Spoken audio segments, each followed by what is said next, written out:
Kembali lagi di Prabu Live. Yang mau kepo saksikan gosip-gosip hari ini, selamat menonton. Oke, ya. Sekarang alhamdulillah dengan izin Allah, pokoknya Wise Pictures launching hari ini memang udah lama banget ya saya memimpikan, dan dari obrolan teman-teman Wise Team seharusnya dibilang tidak menunggu-nunggu lagi untuk di-hire sebagai koreografer, tapi kalau bisa kita yang membuat suatu versi untuk film action. Jadi ya terjawablah waktu hari ini, lumayan waktu lama untuk mengetuk palu untuk kita menantikan Wise Pictures sekarang, dan alhamdulillah memang udah salah satunya tim. Udah ada tim juga yang sangat solid, ada Ryan, ada Aloy, Dami, dan tim-tim semua yang sangat support, dan pastinya Wise Team yang sudah nggak perlu lagi yang kita cari dengan bisa bilang pegawai koreografer, action koreografer, memang sudah ada support system saya. Jadi sekarang terbentuknya dan terbuktinya Wise Pictures sendiri. Dengan adanya PH ini jadi sinyal buat kamu juga masih kayak dia mau pensiun, jadi pensiun juga main film, fokus di PH. Sorry gimana? Dengan adanya PH ini jadi sinyal dari kamu juga nggak sih kalau akan pensiun gitu, akan fokus ke PH gitu? Oh enggak. Kalau adanya ini malah banyak ide-ide dari teman-teman, jadi bisa bilang kan biasanya sebagai aktor kita untuk menunggu kapan dan di mana masalah schedule untuk di-hire-nya dengan studio ataupun PH. Tapi kalau sekarang kan mungkin nggak menutup kemungkinan juga kalau misalkan sesuai schedule-nya, waktunya tepat, dan pada saat kalau kita produksi pun kita bisa menyesuaikan gitu. Jadi kalau saya sebagai aktor pasti itu kan kayak pekerja seni saya. Jadi kalau misalkan sesuai dengan skrip, sesuai dengan schedule, itu kita pilah-pilah dulu yang mana kita dulukan, yang mana ataupun kita punya produksi. Kalau diproduksi kan paling saya memproduseri ataupun memantau dengan produksi di Wise Pictures. Tapi kalau saya sebagai aktor pasti teman sudah itu pembicaraan hal yang beda gitu. Baik, kalau pemilihan filmnya kan tadi sempat dibicarakan juga udah ada kolaborasi dengan beberapa studio Hollywood. Apakah akan mengadakan adaptasi dari yang Lionsgate, kan ada John Wick dan ada Icon, kan Wise Pictures juga akan mengadaptasi seperti itu?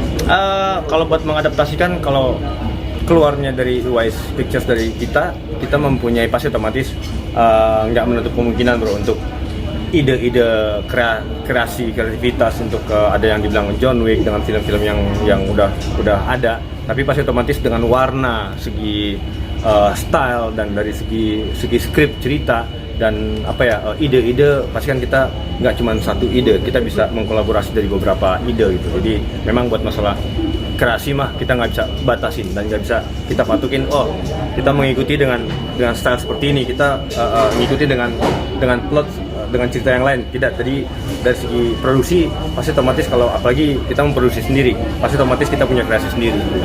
Ini kan jadi kayak regulasi di Indonesia kan sudah nggak ada, jarang walaupun ada sedikit kayak menunjukkan kembali film action dari sisi seperti apa sih? Ada dua film dirimu ya. Maksudnya yang saya bilang tadi, kita bisa dibilang sebelum film Merantau 2007, 2008 lah ya di syuting. Cuma kita butuh namanya icon untuk action star di Indo dan film-film action sebelumnya. Jadi memang era-eranya Aksan Bangun, Barry Prima, Jules Rudy, dan ada aktor-aktor yang lain. Itu saya sangat butuh support untuk membangun ataupun mendirikan lagi action Indonesia yang udah lama yang kita kangen.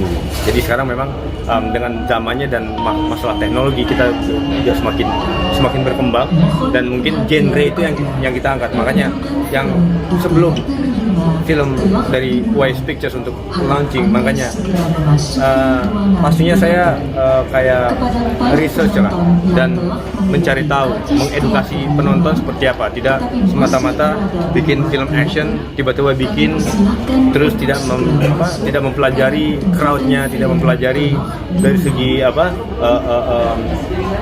penonton seperti apa di Indonesia. Itu yang saya pelajari, maksudnya lebih mendalami seperti apa sih kemauan dari audiens, seperti apa sih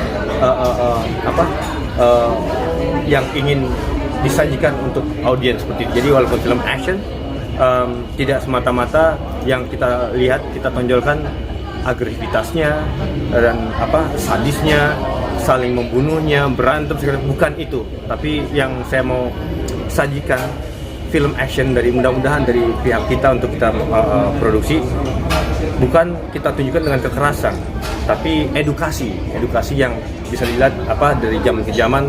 Mungkin teknologi semakin canggih, tapi pentingnya untuk seperti apa kita menjaga diri, membela diri.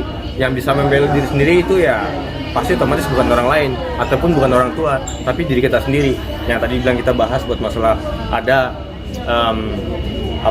untuk belajar di beberapa tempat, belajar bela diri mungkin di UAS Academy, tapi itu bukan hanya untuk belajar untuk mencari lawan ataupun berantem, tapi bagaimana caranya kita untuk bisa memproteksi diri kita sendiri, yaitu kita sendiri, bukannya orang lain ataupun teman, apalagi orang tua. Karena dimanapun kita berada pasti otomatis kita mandiri dengan diri kita sendiri, seperti itu sih. Mas Iko kan di timur jadi sutradara sekaligus jadi penyanyi. Mungkin sedikit kabarnya bakal jadi apa dan gimana sih beratnya jadi sutradara sekaligus aktor di film action, karena beban ganda banget tuh. Keren. Kalau karakter seperti apa mungkin nanti kita akan bicarakan tentang buat masa timur. Buat masa ini salah satu tantangan buat saya buat menjadi sutradara dan aktor. Memang kalau buat aktor itu kan harus ada spesifik konsentrasi dan fokus. Bagaimana kita mendalami sebagai peran karakter, sebagai masing-masing peran itu kan pasti beda karakter seperti apa. Apalagi sekarang saya duduk di belakang layar di bangku sutradara untuk bisa mengeksplor visi dari sutradara itu di masing-masing pemain.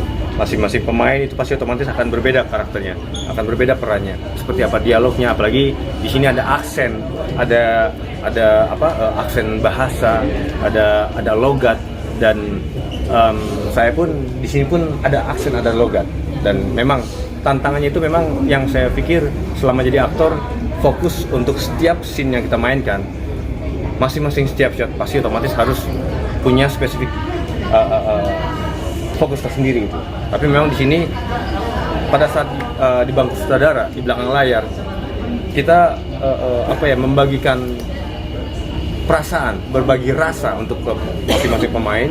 Pada saat kita di depan layar itu harus meng-switch mindset yang saya mainkan di belakang layar sama di depan layar, itu pasti otomatis akan bertolak belakang berbeda. Tapi balik lagi saya mencoba belajar untuk profesional, dalam arti sebagai director membagikan visi misi saya sebagai director untuk di beberapa pemain di depan layar. Tapi pada saat saya main di depan layar, apa yang saya visikan, apa yang saya fokuskan di skrip itu saya explore di depan layar. Jadi memang pada saat saya mendirect, saya bagikan waktu. Jadi seminggu untuk ngedirect beberapa pemain. Jadi walaupun hari itu ngedirect, tapi pas pulangnya saya main, ataupun saya pas main pulangnya ngedirect, pasti otomatis itu tidak bisa dipungkiri. Memang harus berbagi perasaan, berbagi mindset. Jadi